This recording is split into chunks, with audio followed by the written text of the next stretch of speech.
Welcome to Jillavani. ముందుగా headlines.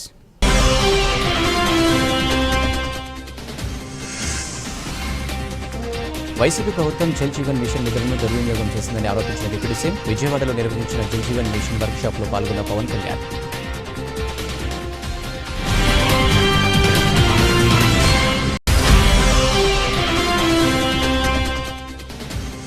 Kurnool జిల్లాలో పర్యటించిన వైసీపీ అధినేత మాజీ ముఖ్యమంత్రి, వైసీపీ రాష్ట్ర కార్యదర్శి టెక్నికల్ సురేందర్ రెడ్డి కుమార్తె వివాహ రిసెప్షన్ హాజరైన వైఎస్ జగన్.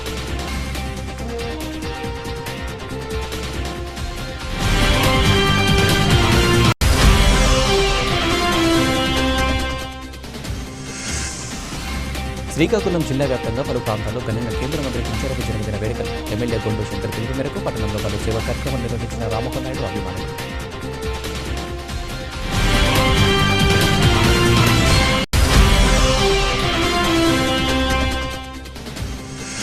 నైరుతి బంగాళాఖాతంలో కొనసాగుతున్న అల్పపీడనం బలపడి తీవ్ర అల్పపీడనంగా మారిందన్న విశాఖ వాతావరణ కేంద్రం 24 గంటల్లో ఆంధ్రప్రదేశ్ తీరం వెంబడి దాదాపు ఉత్తరం దిశగా పయనించే అవకాశం ఉందని దీన్ని స్పష్టం చేసిన అధికారులు.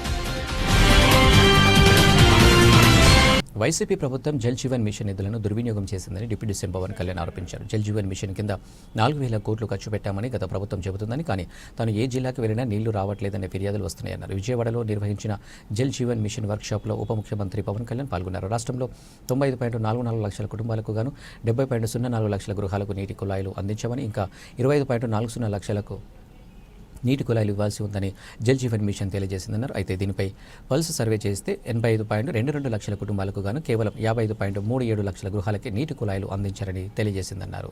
ఈ state level workshop Jal Jeevan missions ఇంప్లిమెంటేషన్కి సంబంధించి ఈ స్టేట్ లెవెల్ వర్క్షాప్కి వచ్చేసిన 26 జిల్లాల నుంచి వచ్చిన సూపరింటెండెంట్ ఇంజనీర్స్కి, ఎగ్జిక్యూటివ్ ఇంజనీర్స్కి, అలాగే ఇక్కడికి వచ్చిన మీడియా సన్నిహితులకి నా హృదయపూర్వక నమస్కారాలు.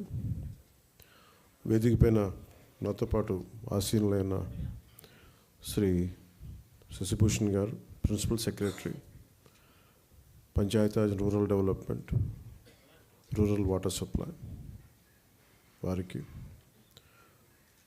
శ్రీ కృష్ణతేజ గారికి, commissioner Panchayati Raj and rural development, Sanjeev Reddy గారికి, engineer in chief rural water supply, Venkateswararao గారికి, engineer in chief water resources, అలాగే హరిప్రసాద్ గారికి, గౌరవ ఎమ్మెల్సీ శాసనమండలి సభ్యులకి నా హృదయపూర్వక నమస్కారాలు.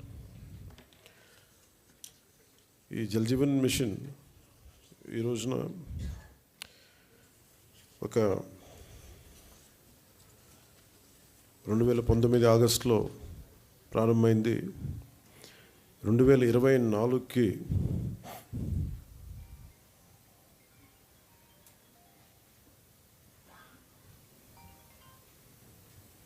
క్షమించాలి 2024కి దీన్ని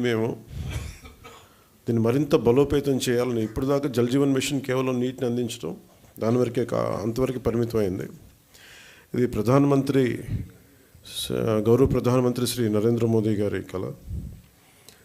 ఇది కనీసం రోజుకి ఒక 55 లీటర్ల నీళ్లు సగటున మనిషికి ఇవ్వాలి అని, అది కూడా పరిశుభ్రమైన నీరు ఇవ్వాలి అనేది అల్టిమేట్ గోల్. ఏంటంటే జల్ జీవన్ మిషన్కి సంబంధించి నిరంతరం నీటి సరఫరా ఉండాలి ప్రతి ఒక్కరికి అనేది ఆకాంక్ష, ఆశయం.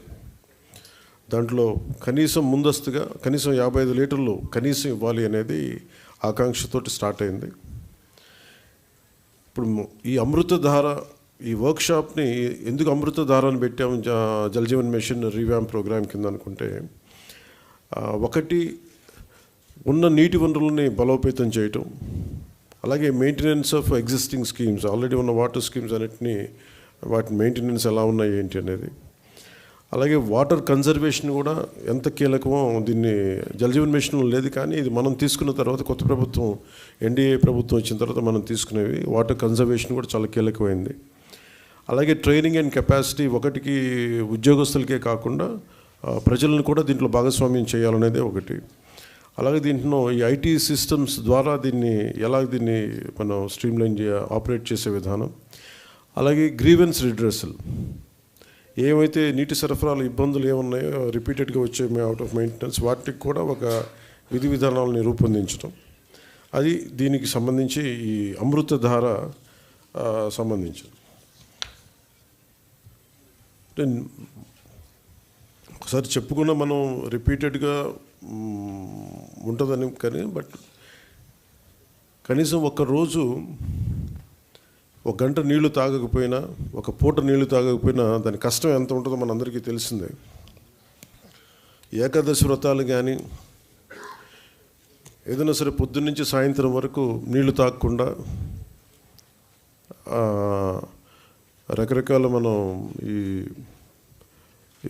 రిలీజియస్ థింగ్ మనం ఈ పండుగల్లో అప్పుడు ప్రత్యేక పర్వదినాలప్పుడు చేసేవి కానీ అప్పుడు కానీ మన నీటి విలువ తెలియదు. నీటి దొరకనప్పుడే మన నీటి విలువ తెలుస్తుంది. నాకు ప్రత్యేకించి నేను పిఆర్ మినిస్ట్రీ తీసుకున్న తర్వాత వాటర్ కన్జర్వేషన్ ఒకటి, నీటిని సరఫరా చేయటం ఒకటి, ఇవన్నీ నాకు చాలా ప్రత్యేకమైనవి ఇష్టం నాకు. అంటే చాలా సందర్భాల్లో నేను చెప్పింది ఏంటంటే అంటే నా అనుభవాలు పంచుకున్నది. ఒకసారి యూఎస్లో కూడా హార్వర్డ్ యూనివర్సిటీకి వెళ్ళినప్పుడు కూడా అక్కడ స్పీచ్ ఇస్తూ ఉంటే ఒక కీనోట్ అడ్రస్లో అక్కడ నేను చెప్పింది ఒక ఆదిలాబాద్లో ఒక తాండాలో జరిగిన సంఘటన ఒకటి చెప్పాను. చాలాసార్లు పొలిటికల్గా మేము వెళ్తున్నప్పుడు చాలా ఆకాశంత ప్రామిసులు చేస్తూ ఉంటాం, ఆకాశాన్ని తీసుకొచ్చి పందిరేస్తూ ఉంటాం, ఇవన్నీ చేస్తూ ఉంటాయి. కానీ ఇలాంటి సందర్భంలో 2008లో ఆదిలాబాద్లోని ఒక తాండాలో పాపం 3-4 తాండాలకు కలిపి ఒకటే బోర్ పాయింట్, అది అందరూ వచ్చి అక్కడి నుంచి పట్టుకునేవాళ్ళు. ఒక కళ్ళు లేని కనుగుడ్లు కూడా లేవు. పెద్ద ఆవిడ వచ్చి అడిగింది, నా దగ్గరికి వచ్చి మరాఠీ యాక్సెంట్లో ఉన్న వైఎస్ఆర్సీపీ అధ్యక్షుడు మాజీ ముఖ్యమంత్రి శ్రీ వైఎస్ జగన్ బుధవారం కర్నూలులో పర్యటించారు. జేఆర్సీ కన్వెన్షన్ సెంటర్లో వైఎస్ఆర్సీపీ రాష్ట్ర కార్యదర్శి తెన్నెక్కల సురేందర్ రెడ్డి కుమార్తె వివాహ రిసెప్షన్కు హాజరయ్యారు. నూతన వధువరులు డాక్టర్ కె చతుర, డాక్టర్ కె నిఖిలకు వివాహ శుభాకాంక్షలు తెలిపి ఆశీర్వదించారు. జగన్ రాకతో కర్నూలు కోలాహలంగా మారింది. ఆయన్ని ఫోటో తీసేందుకు సెల్ఫీలు దిగేందుకు అభిమానులు ఎగపడ్డారు. వారందరికీ అభివాదం చేసి ముందుకు కదిలారాయన.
శ్రీకాకుళం నియోజకవర్గ శాసనసభ్యులు గోండు శంకర్ పిలుపు మేరకు సిక్కుల ముద్దుబిడ్డ యూత్ ఐకాన్ కేంద్ర పౌర విమానయాన శాఖ మంత్రులు కింజరాపు రామ్మోహన్ నాయుడు జన్మదిన వేడుకలు స్థానిక శాంతా కళ్యాణ్ అనురాగ్ నిలయంలో ఘనంగా జరిగాయి. ముందుగా నగర బీసీసీఎల్ అధ్యక్షులు 26వ division incharge Ungati Ramana, Mangavari Thota TDP నాయకులు దాసం రాంబాబు, 34వ division TDP incharge Priya Chittibabu, 27వ division TDP incharge Gangu Peddaramana, Kazipet TDP నాయకులు గొలువే ధనుంజయరావు కేక్ కట్ చేసి సంబరాలు జరుపుకున్నారు. అనంతరం శాంత కళ్యాణ్ అనురాగ నిలయంలో చిన్నారులకు పెద్దలకు అన్న వితరణ చేశారు. కార్యక్రమానికి ముఖ్య అతిథిగా విచ్చేసిన 35వ డివిజన్ తెలుగుదేశం నాయకురాలు అంబటి లక్ష్మీరాజ్యం మాట్లాడుతూ కేంద్ర మంత్రి వర్యులు కింజరాపు రామ్మోహన్ నాయుడు జన్మదిన వేడుకలు శాంత కళ్యాణ్ అనురాగ్ నిలయంలో జరుపుకోవడం ఆనందదాయకమన్నారు. అలాగే మరో ముఖ్య అతిథిగా పట్టణ తెలుగుదేశం పార్టీ అధ్యక్షులు మాదరపు వెంకటేష్ మాట్లాడుతూ శాసనసభ్యులు గోండు శంకర్ ఆదేశానుసారం సిక్కుల కోసం అహర్నిశలు పాటుపడుతున్న యూత్ ఐకాన్ కింజరాపు రామ్మోహన్ నాయుడు జన్మదిన వేడుకలు శాంత కళ్యాణ్ అనురాగ నిలయం పిల్లల మధ్య జరుపుకోవడం చాలా శుభ పరిణామమన్నారు. ఇంత మంచి స్థలంలో ఈ కార్యక్రమం జరుపుకున్నందుకు, ఈ కార్యక్రమంలో తనను భాగస్వామ్యం చేసినందుకు నిర్వాహకులు అభినందించారు. కుటుంబం పార్టీకి ప్రజలకి మధ్య నిరంతరం అనుసంధానమై వాళ్ళలో కలిసిపోతారు కాబట్టి అన్ని వర్గాల వారు ప్రేమించే ఏకైక నాయకుడు మన రామ్మోహన్ నాయుడు రావడం, అది మన పార్టీ రావడం, ముఖ్యంగా కూటమి ప్రభుత్వం కూడా రామ్మోహన్ నాయుడు గారిని ప్రధానమంత్రి మోదీ గారు కూడా ఎంతో గౌరవించి మంచి పదవి ఇచ్చి ఆయన్ని మన రాష్ట్ర అభివృద్ధికి అన్ని విధాలు సహకరిస్తున్నారు. రామ్మోహన్ నాయుడు గారి భవిష్యత్తులో చక్కగా ఉండాలి, ఆ అష్టైశ్వర్యాలు ఆ భగవంతుడు ఆయుష్ ఆయనకి ఇచ్చి అన్ని విధాలుగా సహకరించాలి, మంచి ఆరోగ్యం ఇవ్వాలి.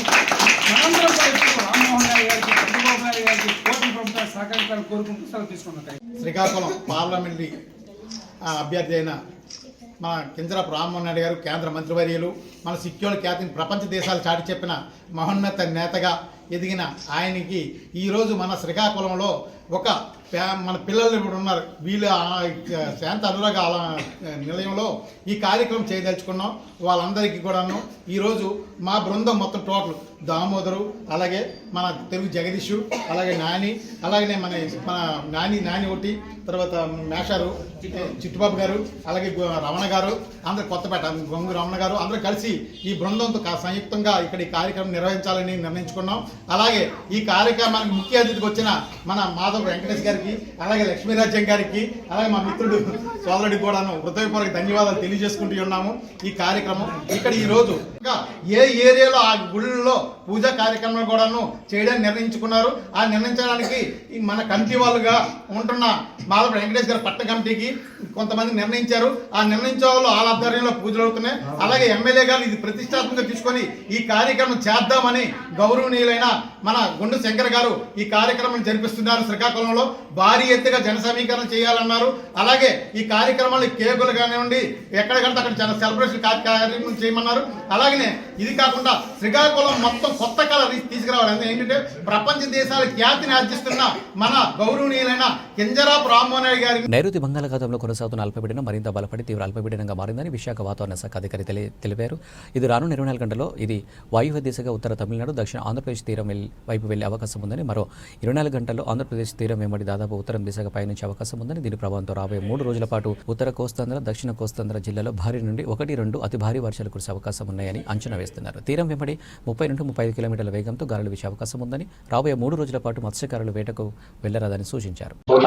నైరుతి బంగాళాఖాతంలో ఉన్నటువంటి అల్పపీడనం అది ఈరోజు మరింతగా బలపడి తీవ్ర అల్పపీడనంగా మారి ప్రస్తుతం అదే రీజన్లో ఉంటూ నెక్స్ట్ 24 అవర్స్ వరకు చూస్తే అది most likely to move in north west direction, అంటే వాయు దిశగా వెళ్తూ ఇట్ రీచెస్ మా north Tamil Nadu and south Andhra Pradesh coast reach అయ్యే ఛాన్స్ ఉంది. నెక్స్ట్ తదుపరి 24 అవర్స్లో అది నియర్లీ నార్త్ వర్డ్ అంటే north west initially and then move in nearly northward direction, అంటే ఈ డైరెక్షన్లో వెళ్తూ మన ఆంధ్రప్రదేశ్ కోస్ట్కి ఆల్మోస్ట్ ప్యారల్గా వెళ్ళే ఛాన్సెస్ అయితే ఉన్నట్టుగా మనం ఫోర్కాస్ట్ ఇస్తున్నాం. దీన్ని ప్రభావం చేత మనకి నెక్స్ట్ 3 days ఇటు ఉత్తరాంధ్రలో దీని యొక్క యాక్టివిటీ అంటే ప్రభావం ఎక్కువగా ఉండే అవకాశం ఉంది. అలాగే దక్షిణ కోస్తా వరకు కూడా కొంతమేర ఉంది.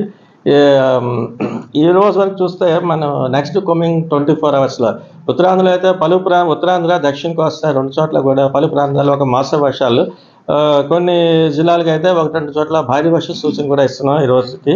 ఇవి ముఖ్యంగా ఇటు దక్షిణ కోస్తాలో అయితే నెల్లూరు, ప్రకాశం అండ్ రాయలసీమ, తిరుపతి జిల్లా, అలాగే ఉత్తరాంధ్రలో అయితే అనకాపల్లి, విజయనగరం, విశాఖపట్నం, కాకినాడ జిల్లాలకు అయితే 1-2 చోట్ల భారీ వర్షం చూస్తున్నాం next coming 24 hours. Next second day వరకు చూస్తే ఇది రేపటికి దీని యొక్క రైన్ఫాల్ ఇంటెన్సిటీ కొంచెం పెరిగే ఛాన్స్ ఉంది. ఈ ఉత్తరాంధ్రలో ఉన్నటువంటి కాకినాడ, అనకాపల్లి, విశాఖపట్నం, విజయనగరం ఈ జిల్లాలకు అయితే భారీ నుంచి అతి భారీ వర్షపాతం 1-2 చోట్ల నమోదయ్యే ఛాన్స్ ఉంది.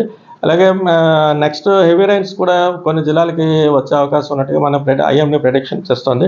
అవి Alluri Sitaramaraju, Srikakulam district, Konaseema and south క్యాప్లో ఉన్నటువంటి నెల్లూరు అండ్ రాయలసీమలో, తిరుపతి ఈ జిల్లాలకైతే రేపటికి 1-2 చోట్ల భారీ వర్ష సూచన కూడా మనం తీసుకున్నాం.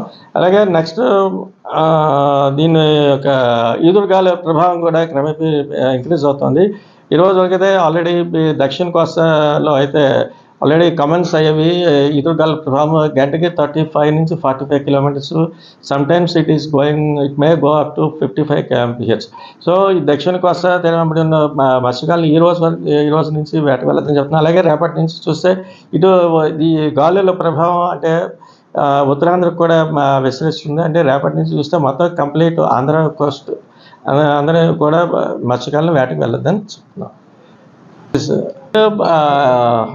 35 to 45 కిలోమీటర్స్ per వరకు ఉంటుంది దక్షిణ కోస్ట్. రేపటి నుంచి ఎంటైర్ ఆంధ్రప్రదేశ్ కోస్ట్ అంతా కూడా ఈ రేంజ్లోనే, అంటే in between 35 to 45 kmph and sometimes maximum it may go up to 55 kmph. Okay, అల్పపీడనంగా ఉంది. ప్రస్తుతం ఇది అల్పపీడనం స్టేజ్ నుంచి నెక్స్ట్ లెవెల్ బలపడి తీవ్ర అల్పపీడనంగా ఇప్పుడు ఇటు నైరుతి బంగాళాఖాతంలో అయితే ఉంది. అది క్రమేపీ నార్త్ వెస్ట్ డైరెక్షన్లో వెళ్తూ ఇటు నార్త్ తమిళనాడు, సౌత్ ఆంధ్ర వైపు నెక్స్ట్ 24 hours వెళ్ళి ఆ తదుపరి likely to move along Andhra Pradesh Coast అనమాట, నార్త్ డైరెక్షన్. ఫర్దర్ ఇంటెన్సిఫికేషన్ గురించి ఏం చెప్పట్లేదు. నియోజకవర్గ జననేత్రి జనసేన పార్టీ నియోజకవర్గ ఇన్ఛార్జి గడ్డెం బుజ్జి ఇంట హౌరెత్తిన శుభాకాంక్షలు వెలుగువ. అనకాపల్లి జిల్లా పాయకరావుపేట మండల గుడ్డంపల్లిలో గడ్డెం బుజ్జి జన్మదిన వేడుకలను పురస్కరించుకుని జన సైనికులు సందడి అంబరాని అంటాయి. ఆయనకు శుభాకాంక్షలు తెలుపుటకు నియోజకవర్గం నలుమూలల నుండి తండోపతండాలుగా తరలి వచ్చిన జన సైనికులు, కూటమి నేతలు, ప్రజాప్రతినిధులతో గుంటపల్లిలో జాతరను తలపించి జై హో గడ్డెం బుజ్జి అంటూ జన సైనికులు గడ్డెం బుజ్జికి బ్రహ్మరథం పట్టారు. ఈ కార్యక్రమంలో జనసేన పార్టీ ముఖ్య నాయకులు జిల్లా మాజీ గ్రంథాలయ చైర్మన్ తోట నాగేష్, మాజీ ఎమ్మెల్సీ అంగూరి శివకుమార్, గడ్డెం కన్నబాబు, గడ్డెం చైతన్య, గడ్డెం ఆకాష్, జిల్లా జనసేన పార్టీ సహాయ కార్యదర్శి పల్లి దుర్గారావు, పట్టణ అధ్యక్షులు ఆచంట దొర, జనసేన జిల్లా రూరల్ కార్యదర్శి దేవవరపు రఘు, శివలంక నాగమల్లి, గీసాల పద్మావతి, మహాలక్ష్మి, గౌరీ, ఎయిం ప్రతినిధి కొల్లబత్తుల దిలీప్ తదితరులు పాల్గొన్నారు. ఈ మేరకు గడ్డెం బుజ్జి మీడియాతో మాట్లాడారు.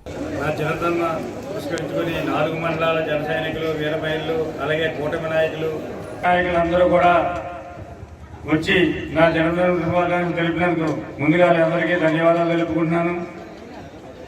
అలాగే నా జనతను పురస్కరించుకొని బ్లడ్ డొనేట్ చేసిన యువకులందరికీ కూడా మరొకసారి ధన్యవాదాలు తెలుపుకుంటూ, ఎంతో ప్రాణదాత అవసరమై ఉంది, ప్రాణాలు కాపాడేందుకు ఈరోజు ఇంతమంది బ్లడ్ డొనేట్ క్యాంప్ పెట్టినందుకు వాళ్ళందరికీ మరొకసారి ధన్యవాదాలు తెలుపుకుంటూ, అలాగే మదర్ బ్లడ్ బ్యాంక్ వాళ్ళు కూడా మరొకసారి ధన్యవాదాలు తెలుపుకుంటూ, నా ఈ జనదనం పురస్కరించుకొని వచ్చిన అశేష జనానికి కూడా నేను ఏం చేస్తానో ఇంతకుముందు ఏంటో నాకు అర్థం అవ్వట్లేదు. ఇంత అభిమానం చేసి నాకు ఏం చెప్పాలో కూడా నాకు అర్థం అవ్వట్లేదు. తెలియని అయోమయంలో పడిపోయాను నేను. ఇంత జనానికి నేను ఏం చేయాలో రేపు పొద్దున్న అని కూడా భయం వేస్తుంది. ఇంత అభిమానం చూపించడానికి మరొకసారి మీ అందరికీ ధన్యవాదాలు తెలుపుకుంటూ సెలవు తీసుకుంటున్నాను. కేంద్ర పౌర విమానయాన శాఖ మంత్రులు జన్మదినం సందర్భంగా నర్సన్నపేట నియోజకవర్గం పార్టీ కార్యాలయంలో నియోజకవర్గ స్థాయి తెలుగుదేశం కూటమి అభిమానులతో కలిసి ఘనంగా జన్మదిన వేడుకలు నిర్వహించారు. ఈ సందర్భంగా శాసనసభ్యులు కేక్ కట్ చేసి కేంద్ర మంత్రి వర్యులు పుట్టినరోజు శుభాకాంక్షలు తెలిపారు. అనంతరం మాట్లాడుతూ స్వర్గీయ కించరపు ఎర్రంనాయుడు మరణానంతరం తెలుగుదేశం పార్టీకి ఇక భవిష్యత్తు లేదని చాలా మంది పార్టీని వీడారన్నారు. అటువంటి తరుణంలో రామ్మోహన్ నాయుడు 3 సార్లు పార్లమెంట్ అభ్యర్థిగా ఎన్నికైన ఒక కీలకమైన తెలుగుదేశం పార్టీ అభ్యర్థిగా తన సత్తాను చాటారన్నారు. కార్యక్రమంలో రాష్ట్ర, జిల్లా, మండల పార్టీ అనుబంధ కార్యదర్శులు, సర్పంచులు, ఎంపీటీసీ సభ్యులు, నీటి సంఘాల అధ్యక్షులు, ఇతర ప్రజాప్రతినిధులు, కూటమి నాయకులు, కార్యకర్తలు, అభిమానులు తదితరులు పెద్ద ఎత్తున పాల్గొన్నారు. రామ్మోహన్ నాయుడు గారు అది ఎవరూ మర్చిపోవడానికి లేదు. అటువంటి వ్యక్తి ఈవేళ ఒక పార్లమెంట్ సభ్యుడిగా 3 పర్యాయాలు ఎన్నిక అవడమే కాదు, బెస్ట్ పార్లమెంటరీగా మరి ఆ గౌరవాన్ని, అపూర్వమైన గౌరవాన్ని కలిపి పొందారు భారతదేశంలో మన పార్లమెంట్ సభ్యులు. అలాగే ఈవేళ చిన్న వయసులోనే కేంద్ర క్యాబినెట్లో స్థానం కల్పించడమే కాకుండా క్యాబినెట్ మంత్రిగా మొదటి వరుసలో కూర్చోవడం కాదు. కారణం ఏంటంటే మనకుండే రేషియోని బట్టి పార్టీ పరంగా ముందు వరుసలోకి రావచ్చు, కానీ అందరూ తలలు తిప్పి చూసే విధంగా ఈవేళ అందరి ప్రశంసలు, అంటే రూలింగ్ పార్టీ కాదు అపోజిషన్ వాళ్ళ ప్రశంసలు కలిపి అందుకొని పార్లమెంట్ అంటే ఎలాగుండాలి, మరి కేంద్ర మంత్రి అంటే ఎలాగుండాలని చాటి చెప్పిన వ్యక్తి మన రామ్మోహన్ నాయుడు. అది అందరూ మన గర్వం, మన బిడ్డ, ఈ శ్రీకాకుళం ముద్దు బిడ్డ రామ్మోహన్ నాయుడు గారు. అతను ఈ 38 జన్మదినాలు కాదు, అతను 100 జన్మదినాలు చేసుకోవాలి. మనందరి ఆయుస్సు అతనికి భగవంతుడు ఇవ్వాలి. 100 సంవత్సరాలు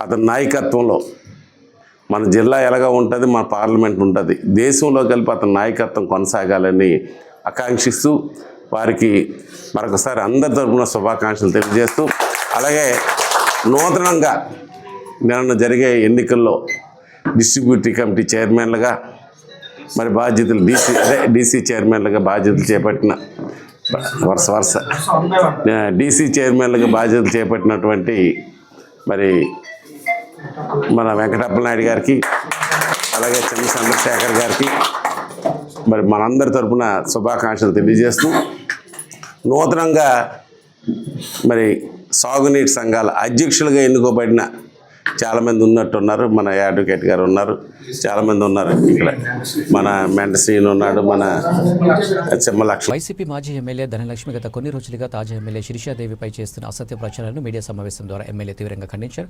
గత వైసీపీ ప్రభుత్వంలో రంపచోడవరం నియోజకవర్గంలో గిరిజన నేతలపై ఉన్న ఎల్ఆర్ఐటీసీ కేసులను నీతి, న్యాయం, ధర్మం లేని ఒక లాయర్ సహాయంతో తిరగొడుతూ వాటిని ప్రస్తుతం అధికారంలో ఉన్న గిరిజన ఎమ్మెల్యే శిరీషాదేవి పెట్టిస్తున్నట్లు అభూత కల్పనలు సృష్టిస్తూ నియోజకవర్గ ప్రజలను తప్పుదోవలో నమ్మించాలనే ప్రయత్నాలు మానుకోకపోతే లాయర్తో సహా ఎమ్మెల్సీ అనంతబాబు, మాజీ ఎమ్మెల్యే ధనలక్ష్మిలను బెండు తీస్తారని బహిరంగంగా హెచ్చరించారు. ఈ కార్యక్రమంలో మాజీ ఎమ్మెల్యే చిన్నంబాబు రమేష్, తెలుగు యువత నియోజకవర్గ అధ్యక్షుడు మఠవ విజయభాస్కర్, టీడీపీ, జనసేన, బీజేపీ నాయకులు, కార్యకర్తలు తదితరులు పాల్గొన్నారు. ఇబ్బంది పెట్టడం దాఖలే లేవు, ఎవరిని కూడా ఇబ్బంది పెట్టలేదు. నేను మా కార్యకర్త చాలా మంది అమ్మా మరి ఎమ్మెల్యే అయ్యాం, వాళ్ళ ఎమ్మెల్యేగా ఉన్నప్పుడు ఇన్ని రకాలుగా ఇబ్బంది పెట్టారు, మమ్మల్ని చాలా దారుణంగా హింసించారు, మనం కూడా వాళ్ళకి అలాగే చేద్దామన్నారు. మనం ఆ విధంగా వెళ్ళారని మనం కూడా అలాగే వెళ్తే వాళ్ళకి మనకి తేడా ఉండదు. దయచేసి శాంతంగా ఉండండి. మన చంద్రబాబు నాయుడు గారి యొక్క ఉద్దేశం అలా కాదు, ఆయన సిద్ధాంతాలు కట్టుబడి ఉన్నటువంటి వ్యక్తి. మనం కూడా ఆ విధంగానే ముందుకెళ్లాలని నా యొక్క కార్యకర్తలను చెప్పుకుంటూ నేను అలాగా ప్రశాంతంగా వాళ్ళందరినీ కూడా చెప్పుకుంటూ ఉన్నటువంటి పరిస్థితిలో వీళ్ళు ఇంకా మమ్మల్ని రెచ్చగొడతా ఉన్నారు. అంటే వాళ్ళు అక్రమంగా పరిపాలించారు, మేము కూడా అలాగే పరిపాలించాలి, అది వాళ్ళ యొక్క ఉద్దేశం. ఈ రోజు ప్రజలందరూ కూడా తెలుసు పరిస్థితి ఏంటో అనేసి. కాకపోతే నేను ఎక్స్ప్లెనేషన్ ఇచ్చుకోవాల్సిన అవసరం లేదు. మీ యొక్క భాగవతాలన్నీ ప్రజలకు తెలుసు, అందరూ చూస్తూనే ఉన్నారు. కాబట్టి ఈ రోజు బుద్ధి చెప్పి ఇంకోటి ఈవీఎం ద్వారా లెగ్గామని మాట్లాడుతుంది. ఎంత సిగ్గుసేట అసలు ధనలక్ష్మికి బుద్ధి ఉందో అని అడుగుతా ఉన్నాను. పోనీలే ఈవీఎం ద్వారా నేను లెగ్గాను అనుకో, బట్ బ్యాలెట్ ఓట్లు ఏమైనాయి? బ్యాలెట్ ఓటింగ్ ఎంప్లాయీస్ ఎంతమంది వేశారు? నేనే పర్మిషన్ తీసుకొని మీకు ఇస్తాను పర్మిషన్. ధనలక్ష్మి, అనంతబాబు వెళ్ళి లెక్కెట్టుకోండి ఆ బ్యాలెట్ ఓట్లు, ఈవీఎం ఓట్లు ఎన్ని పడ్డాయో నీకు తెలుస్తుంది. సిగ్గు ఉండాలి కనీసం. ఏ రోజు ప్రజల వద్దకు వెళ్ళలేదు, ప్రజల సమస్యల కోసం పోరాడలేదు, ఈ రోజు మాట్లాడుతూ ఉన్నారు. గంజాయి మీరు చెప్తున్న నెంబరు ఊకలోడి లోపల పెట్టి గంజాయిని తరలిస్తున్నటువంటి పరిస్థితి. ఇవన్నీ మా దగ్గర ఆధారాలు ఉన్నాయండి. త్వరలోనే ఇక్కడ ఉన్నటువంటి ప్రాజెక్ట్ ఉంది మధ్యగడ్డ చెరువు, నీళ్ళని ఎక్కడ పోతా ఉన్నాయి, డైరెక్ట్ గా మా చేపల చెరువుకి వెళ్తా ఉన్నాయి. మాకు తెలీదా వారి యొక్క అక్రమాలు తెలీదా? ఇంకొకటి గిరిజనేతల్ని ఎంత దారుణంగా మోసం చేస్తా ఉన్నారని చెప్తా ఉన్నారు. మేమంట రోడ్డు పక్కన ఉన్నటువంటి గిరిజనేతల షాపులను తీసేస్తా ఉన్నాము, అవి ట్రైబల్ మహిళ కాబట్టి గిరిజనేతలకు వ్యతిరేకమని ఒక కొత్తని తీసుకొస్తా ఉన్నారు. మేము ఎవరికి కూడా వ్యతిరేకం కాదని మొదటిసారి నేను చెప్తూనే ఉన్నాను. నేనున్నా నా పంచాయతీ, నా అత్తమామలు 10 సంవత్సరాలు సర్పంచ్గా చేశారు. అక్కడ కేవలం గిరిజనేతలు ఎక్కువగా ఉన్నటువంటి పరిస్థితి. గత 10 సంవత్సరాలు మా అత్తమామలకి అధికారాన్ని కట్టబెట్టినటువంటి గిరిజనేతల పైన నేను ఏ విధంగా ఇలాంటి దుష్పరిస్థితులు నేను చేస్తానని మీరు అందరూ అనుకుంటా ఉన్నారు. దయచేసి ఎవరు కూడా ఇది నిజమని నమ్మొద్దు. అంబేద్కర్ కోనసీమ జిల్లా ఆత్రేయపురం మండలం వాడపల్లి గ్రామంలో కోరిన కోరికలు తీరుస్తూ కొంగు బంగారంగా విరాజిల్లుతో 7 శనివారాలు వెంకన్న దర్శనం, 7 జన్మల పుణ్యఫలం అంటూ దేశ నలుమూలల ఖ్యాతిగాంచిన శ్రీదేవి భూదేవి సమేత శ్రీ వెంకటేశ్వర స్వామి వారిని తెలుగుదేశం పార్టీ పొలిట్ బ్యూరో సభ్యులు మాజీ మంత్రి యనమల రామకృష్ణ దర్శించుకున్నారు. ఈ సందర్భంగా ఆయనకు కొత్తపేట ఎమ్మెల్యే బండారు సత్యానందరావు, ఆలయ డిప్యూటీ కమిషనర్ కార్యనిర్వహణాధికారి నల్లం సూర్యచక్రధర్రావు, అర్చకులు పూర్ణకుంభ స్వాగతం పలికారు. దర్శనానంతరం వేద ఆశీర్వచనం చేసి స్వామివారి చిత్రపటం, తీర్థప్రసాదాలు అందజేశారు. ఈ కార్యక్రమంలో గోపాలపురం డిస్ట్రిబ్యూటరీ కమిటీ అధ్యక్షుడు కరటూరి నరసింహారావు, రాష్ట్ర తెలుగు రైతు ప్రధాన కార్యదర్శి ఆకుల రామకృష్ణ, మాజీ DCMS chairman KV Satyanarayana Reddy, Atreyapuram మండల తెలుగుదేశం పార్టీ అధ్యక్షుడు ముదునూరి వెంకటరాజు తదితరులు పాల్గొన్నారు. వాడపల్లి వెంకటేశ్వర స్వామిని దర్శించుకునేటువంటి భాగ్యం కలిగింది. ఎంచేతంటే దేవాలయాలు ధర్మం కాపాడటానికి నిలయాలు. ఇప్పుడున్నటువంటి పరిస్థితులు చూస్తే అధర్మమే ఎక్కువగా కనిపిస్తుంది. ఆ అధర్మం నుంచి ధర్మాన్ని కాపాడాలంటే కలియుగ దేవుడు వెంకటేశ్వర స్వామి ఇక్కడ వెళ్ళడం, అదేవిధంగా చాలాసార్లు విన్నా. నేను చాలాసార్లు వచ్చాను, కానీ ఈ యొక్క వాడపల్లి చాలా ప్రసిద్ధి చెందినటువంటి క్షేత్రంగా, ఎంత గొప్పగా ప్రసిద్ధి చెందిందనేటువంటి ఉద్దేశంతో మొత్తం దేశవ్యాప్తంగా రాష్ట్ర వ్యాప్తంగా వేళ పేపర్లో చూశాను, ఫ్రాన్స్ నుంచి ఎవరో వచ్చి ఇక్కడ దర్శనం చేసుకున్నారు. అంచేత అంత ప్రసిద్ధి చెందింది మన ప్రాంతానికి సంబంధించినటువంటిది, కొత్తపేట నియోజకవర్గానికి సంబంధించినటువంటిది. ముఖ్యంగా ఇటువంటి దేవస్థానాలని పోషిస్తున్నటువంటి భక్తుల్ని అభినందించడమే కాకుండా దీనికి వచ్చేటువంటి ఆదాయం అంతా భక్తుల యొక్క సౌకర్యార్థం బాగానే ఖర్చు పెడుతున్నారు. ఇంకా ఇంకా ఎమ్యూనిటీస్ కొన్ని సౌకర్యాలు, భక్తులకు సౌకర్యాలు చేయాలనేటువంటి ప్రతిపాదన కూడా చెప్పారు ఈవో గారు, మన ఎమ్మెల్యే గారిని. చేయవలసినటువంటి అవసరం ఉంది. ఎందుకంటే రాబోయేటువంటి రోజుల్లో ఇంకా బాగా ప్రచారంలోకి వస్తుంది. ఇంకా ఉన్నటువంటి ఇప్పుడు వచ్చేటువంటి భక్తులే కాకుండా ఇంకా డబల్ పెరిగేటువంటి అవకాశం ఉంటుంది. కాబట్టి ఒక 10 సంవత్సరాలను దృష్టిలో పెట్టుకుని అభివృద్ధి చేయాలి. ఇప్పుడు కూడా ఈ రోజు వస్తున్న జనాన్ని దృష్టిలో పెట్టుకుని అభివృద్ధి చేస్తే రేపు వచ్చే జనానికి సరిపడకపోవచ్చు. అభివృద్ధి అనేది ఎప్పుడు కూడా ఒక లాంగ్ టర్మ్లో ఉపయోగపడేటట్టుగా చేసుకోవాల్సినటువంటి అవసరం ఉంది. యువ గారితో కూడా మాట్లాడా, ఎమ్మెల్యే గారితో. వచ్చే ఆదాయం బాగానే వస్తుంది, ఇంకా వస్తుంది కూడా. గ్రోత్ రేట్ కూడా మొన్నటి వరకు 30% ఉండేది, ఈ సంవత్సరం 10% గ్రోత్ రేట్ ఉందనేటువంటి యువ గారు చెప్తున్నారు. అంటే ఒకసారి స్టాగ్నేషన్కి వచ్చిన తర్వాత గ్రోత్ రేట్ తగ్గుతుంది ఎప్పుడు కూడా. అయితే అమౌంట్స్ పెరగవచ్చు కానీ ఇన్ టర్మ్స్ ఆఫ్ మనీ పెరుగుతుంది, కానీ గ్రోత్ రేట్ యూజువల్గా తగ్గుతుంది. ఇది సహజమైనటువంటి స్వరూపం దానికి, గ్రోత్కి. అయితే ఈ రోజున దీన్ని మేనేజ్మెంట్ని కానీ, స్థానిక నాయకులను కానీ, మా ఎమ్మెల్యే గారు కానీ, రామకృష్ణ కానీ, మిగతా ఇంపార్టెంట్ నాయకులను అభినందించేది ఏంటంటే ఇంత చక్కటి దేవాలయాన్ని పెంచి పోషిస్తున్నారు. దీన్ని బాగా అట్రాక్టివ్గా చేయడమే కాకుండా 7 వారాలు ఈ యొక్క కార్యక్రమం అనేటువంటిది బాగా సక్సెస్ అయింది. దానివల్ల ప్రచారం చూస్తూ ఉంటాం టీవీలో, ఈ జనం ఇదంతా కూడా. I was also surprised. ఏంటంటే చూడగానే ఇంత జనం వస్తున్నారా అనేటువంటిది అనిపిస్తూ ఉంటుంది. మేము కూడా వెంకటేశ్వర స్వామి దేవాలయం కట్టాం మా గ్రామంలో, చాలా పెద్ద దేవాలయం కట్టాం. దేవాలయాలు కట్టడం ఈజీ కానీ మెయింటెనెన్స్ చాలా కష్టం. నిన్న ముఖ్యమంత్రి గారిని కలిసినప్పుడు చెప్పాను, మా దేవాలయాన్ని అడాప్ట్ చేసుకోమని తిరుపతిని. నేను మా మిస్సెస్ మొన్న రీసెంట్గా వచ్చారు ఇక్కడికి. ధనుర్మాస సంకష్టహర చతుర్థి సందర్భంగా స్వయంభూ కాకినాడ భోగి గణపతి పీఠంలో ఘనంగా 11వ మాసోత్సవం నిర్వహించారు. బుధవారం ఉదయం సుప్రభాత వేళలో సన్నాయిలు, మంగళ వాయిద్యాలు నడుమ చతుర్థి ఉపవాసకులతో పీఠం తూర్పు, పడమర, ఉత్తర, దక్షిణ దిక్కుల్లోని మాడవీధుల్లో నగర సంకీర్తనను నిర్వహించారు. గణపతి సహస్రనామ స్తోత్ర పారాయణంతో 1,00,000 నేరేడు దళాలు సమర్పించారు. 1,00,000 భక్తులతో అఖండ దీపారాధన, పంచామృతాలతో అభిషేకం నిర్వహించారు. సంధ్యావేళ చంద్రునికి ఆర్ధ్యం సమర్పించి మంగళ ఆరతులు, ఉపవాసకులకు అల్పహార సమారాధన ఏర్పాటు చేశారు. పీఠం వ్యవస్థాపక ఉపవాసకులు దూసర్లపూడి రమణరాజు మాట్లాడుతూ, పీఠం 16వ వార్షికలో స్వయంభూనిగా పంచలోహాల తాపడంతో కాంస్య కవచ ధారణ జరిగిన సందర్భంగా ఉపవాసకులతో 24 నెలల సంక్లిష్ట హార చతుర్థి మాసోత్సవాలను గత మాఘమాసం నుండి నిర్వహిస్తున్నామని తెలిపారు. ధనుర్మాస సంకష్టహార చతుర్థి సందర్భంగా స్వయంభూ కాకినాడ భోగి గణపతి పీఠంలో చతుర్థి ఉపవాసకులతోటి నగర సంకీర్తన నిర్వహించుకుని శ్రీ స్వామి వారికి నేరేడు పత్రితోటి లక్షార్చన కార్యక్రమం ఈ రోజున శుభప్రదంగా జరిగింది. ఈ చతుర్థి మాసోత్సవాల్ని ప్రత్యేకించి శ్రీ స్వామి వారికి పంచలోహాల తాపడంతో కాంస్య కవచ యజ్ఞం చేపట్టినటువంటి సందర్భంగా 24 మాసోత్సవాలు జరుగుతూ ఉన్నాయి. ఇది 11వ మాసోత్సవం. ప్రతి నెల కూడా చతుర్థి రోజున ఈ యొక్క చతుర్థి ఉపవాసకులతోటి ఉదయం సంకీర్తన, అదేవిధంగా వినాయక చవితి రోజున 21 రకాల పత్రితో పూజ ఎలాగైతే చేస్తామో ఆ విధంగా ఒక్కొక్క నెలలో ఒక్కొక్క పత్రితో శ్రీ స్వామివారికి లక్షార్చన కార్యక్రమం జరుగుతూ ఉంది. సాయంత్రం పూట 1,00,000 భక్తులతో అఖండ హారతి, ఉపవాసకులకి అల్పాహార సమారాధన కార్యక్రమం నిర్వహణ జరుగుతూ ఉంది. అదేవిధంగా ధనుర్మాసంలో శనివారం నాడు ప్రతి శనివారం కూడా ఈ యొక్క శ్రీవారి జపయజ్ఞ పారాయణ 64, 65, 66, 67 ఈ 4 వారాలు కూడా మొదటి వారంలోని కన్యలతోటి, 2వ వారంలోని దంపతులతోటి, 3వ వారంలో సంతానం కలిగి ఉన్నటువంటి దంపతులతోటి, ఆ తదుపరి వారంలో మనవలకి వివాహం చేసి ఉన్నటువంటి పెద్ద తేదల దంపతులు ఎవరైతే ఉన్నారో వారితోటి ప్రతి శనివారం కూడా 6:30 సమయానికి ఇక్కడ శ్రీవారి జపయజ్ఞ పారాయణ జరుగుతుంది. ఓం గం గణపతియే నమః. రాష్ట్రంలో రెవెన్యూ సదస్సుల ద్వారా ప్రజల సమస్యలు పరిష్కారం అవుతున్నాయని విశాఖ 35వ ward TDP corporator Villuru Bhaskararao తెలిపారు. పరిపాలన సౌలభ్యం కోసం ప్రభుత్వం అనేక విధాలుగా కృషి చేస్తుందని తెలిపారు. గతంలో ప్రజలు తమ సమస్యల కోసం ఇబ్బందులు ఎదుర్కొనేవారని, కానీ ఇప్పుడు అధికారులు నేరుగా ప్రజల ముందుకు వచ్చి సమస్యలు చేస్తున్నారని చెప్పారు. జరిగిన జీవీఎంసీ కౌన్సిల్ సమావేశం వార్డు పరిధిలో పలు అభివృద్ధి కార్యక్రమాలపై చర్చించామని తెలిపారు. రాష్ట్ర వ్యాప్తంగా కూడా ఈ రెవెన్యూ సదస్సు అన్నది ఎందుకంటే నారా చంద్రబాబు నాయుడు గారు అండి, నారా లోకేష్ గారు కానివ్వండి, ఎందుకంటే విజనరీ ఉన్న నాయకులు.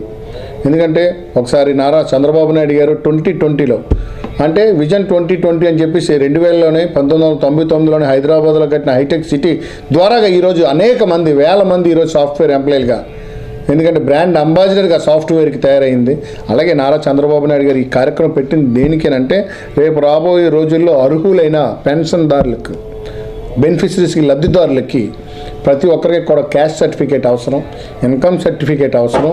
వారందరికీ కూడా రెవెన్యూ సదస్సు ద్వారాగా వారికి ఏ పేపర్లు అయితే అవసరమో రేపు రాబోయే రోజుల్లో పెన్షన్ ఇచ్చే ముందు కావాల్సిన పేపర్లన్నీ కూడా మీకు ఫ్రీగా ఉచితంగా ప్రభుత్వ సేవని, ఎందుకంటే గతంలో ఒక పెన్షన్ సర్టిఫికేట్ కావాలనుకుంటే, ఒక రేషన్ కార్డులో మార్పు జరగాలనుకుంటే, ఒక ఇన్కమ్ సర్టిఫికేట్ కావాలనుకుంటే, ఒక క్యాస్ట్ సర్టిఫికేట్ కావాలనుకుంటే మన అందరం కూడా వాళ్ళ చుట్టూ మనం అందరం కూడా ఎన్నో వాళ్ళందరికీ కూడా మనం భజనలు చేసి వారి చుట్టూ తెప్పించుకునేవారు. కానీ ఈ రోజున ఆ సమస్య లేకుండా డైరెక్ట్గా జాయింట్ కలెక్టర్ గారు, ఎమ్మెల్యే గారు, రెవెన్యూ సిబ్బంది మొత్తం అందరూ కూడా ఈరోజు టెంట్ వేసుకొని వార్డులో రండి మీకు పని చేసి పెడతామని చెప్పేసి ఈ 35వ వార్డులో ఉన్న దగ్గర 20,000 మందికి కూడా అర్హులైన వాళ్ళకి, అవసరమైన వాళ్ళకి సుమారుగా 1100 సర్టిఫికేట్లు కొత్తగా, అంటే పెన్షన్ సంబంధించిన సర్టిఫికేట్లు, క్యాస్ట్ ఇన్కమ్ సర్టిఫికేట్లు 1100 సర్టిఫికేట్లు ఇష్యూ చేశామని చెప్పుకోవడానికి కూడా చాలా గర్విస్తున్నానని చెప్పేసి మీకు తెలియజేస్తున్నాను.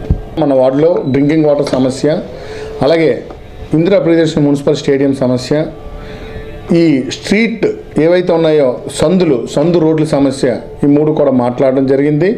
దానికి కౌన్సిల్ పెద్ద మేయర్ గారు కానివ్వండి, జీవీఎంసీ కమిషనర్ గారు కానివ్వండి, అందరూ కూడా సానుకూలంగా స్పందించారు.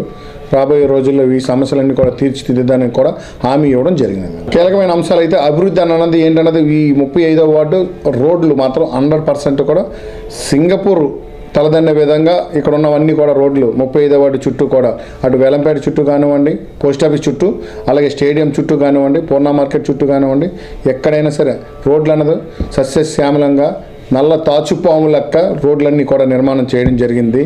ప్రజలు కూడా అంతే బాధ్యతతో, సోషల్ రెస్పాన్సిబిలిటీతో ప్రతి ఒక్కరు కూడా భోగి పండక్కి అందరూ కూడా భోగి మంటలు వేసేటప్పుడు మాత్రం కిందని పల్పలాచగా ఇసుక వేసి, ఇసుక మీద మంటలు వేసేటట్టుగా అయితే మనం ఏదైతే ఇప్పుడు తార్ రోడ్డు వేసామో ఆ రోడ్డు పాడవకుండా ఉంటుంది. ఎందుకంటే మీరు ఆ భోగి మంటలు తార్ రోడ్డుపై వేస్తే ఆ తార్ రోడ్డు గుంతలు పడి ఆ తార్ అంతా కూడా ఛిద్రం అయిపోవడం వల్ల ఆ గుంతల్లోని యాక్సిడెంట్లు, 2 వీలర్స్ 4 వీలర్స్ అవన్నీ కూడా ప్రయాణం చేసేటప్పుడు యాక్సిడెంట్లు జరిగే అవకాశం ఉంది. ఒక యాక్సిడెంట్ జరిగిందంటే అది పాక్షికంగాను. శ్రీకాకుళం నగర హాస్పిటల్ రోడ్లో గల నూతన హంగులతో శ్రీరామ సూపర్ స్పెషాలిటీ హాస్పిటల్ను MD and paediatrics doctor Someswara ప్రారంభించారు. ఈ హాస్పిటల్లో doctor Seepanadevi Prasad MS, ENT surgeon, Pappula Kranthi, MD general, DM neurology సంబంధించి డాక్టర్స్ అందుబాటులో ఉన్నారన్నారు. ప్రతి ఒక్కరికి నాణ్యమైన వైద్యం అందించాలన్న శ్రీరామ సూపర్ స్పెషాలిటీ హాస్పిటల్స్ పెట్టడం జరిగిందన్నారు. అధునాతన సాంకేతికతతో కూడిన వైద్యాన్ని అందించే దిశగా ఇక్కడ కార్యాచరణ చేయడం జరిగిందన్నారు. ఈ ప్రారంభోత్సవంలో పలువురు వైద్యాధికారులు, వైద్యులు తదితరులు పాల్గొన్నారు. జగ్గంపేట శ్రీ ప్రజ్ఞా విద్యా సంస్థల ఆవరణలో సంస్థ చైర్మన్ బండారు నాగబాబు ఆధ్వర్యంలో విద్యార్థులకు రక్త పరీక్షలు, కంటి చూపు పరీక్షలు నిర్వహించడం జరిగింది. ఈ కార్యక్రమంలో రాజపూడి ప్రాథమిక ఆరోగ్య కేంద్రం ప్రధాన వైద్యులు డాక్టర్ శ్రీరామ్ పాల్గొని విద్యార్థులకు ఆరోగ్య పరీక్షలు చేశారు. ఈ సందర్భంగా వైద్యులు మాట్లాడుతూ విద్యార్థుల తల్లిదండ్రుల పిల్లలకు పౌష్టికాహారాన్ని అందించడం వల్ల రక్తహీనతను తగ్గించవచ్చని తెలిపారు. జగ్గంపేట రామకృష్ణ కంటి ఆసుపత్రి వైద్యులు డాక్టర్ శ్రీమతి రాజేశ్వరి మాట్లాడుతూ విద్యార్థులకు ఆకుకూరలు తినిపించడం వల్ల దృష్టి లోపాలను తొలగించవచ్చని అన్నారు. 400 మంది విద్యార్థులకు వైద్య ఆరోగ్య పరీక్షలు నిర్వహించడం జరిగింది. సందర్భంగా డాక్టర్లు శ్రీ ప్రజ్ఞా విద్యా సంస్థల చైర్మన్ బండారు నాగబాబు సాల్వ కప్పి శాల్వతో సత్కరించారు. ఈ కార్యక్రమంలో డైరెక్టర్లు Matti Srinivasarao, Srimati Bandaru Swetha, Rajapudi PHC health educator Umamaheswararao, D Srinivas, Kamalakumari, college principal K Abhi, Sophia, Kolla Srinivas, పులిక Pawan, వైద్య సిబ్బంది, విద్యార్థులు, ఉపాధ్యాయులు పాల్గొన్నారు. బులెటిన్ ముగించే ముందు హెడ్లైన్స్ మరోసారి.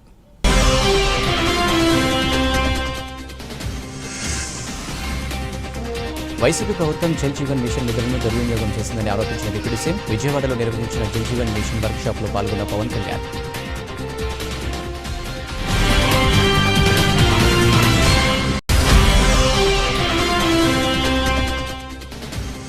కర్నూలు జిల్లాలో పర్యటించిన వైసీపీ అధినేత మాజీ ముఖ్యమంత్రి వైసీపీ రాష్ట్ర కార్యదర్శి టెక్నికల్ సురేందర్ రెడ్డి కుమార్తె వివాహ రిసెప్షన్ హాజరైన వైఎస్ జగన్.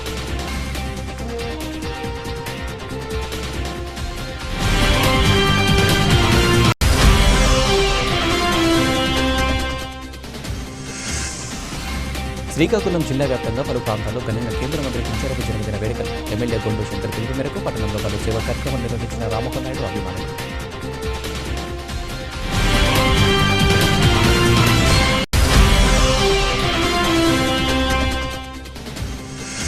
నైరుతి బంగాళాఖాతంలో కొనసాగుతున్న అల్పపీడనం బలపడి తీవ్ర అల్పపీడనంగా మారిందన్న విశాఖ వాతావరణ కేంద్రం 24 గంటల్లో ఆంధ్రప్రదేశ్ తీరం వెంబడి దాదాపు ఉత్తరం దిశగా పయనించే అవకాశం ఉందని దీన్ని స్పష్టం చేసిన అధికారులు. ఇవి బులెటిన్ అప్డేట్స్. నమస్తే.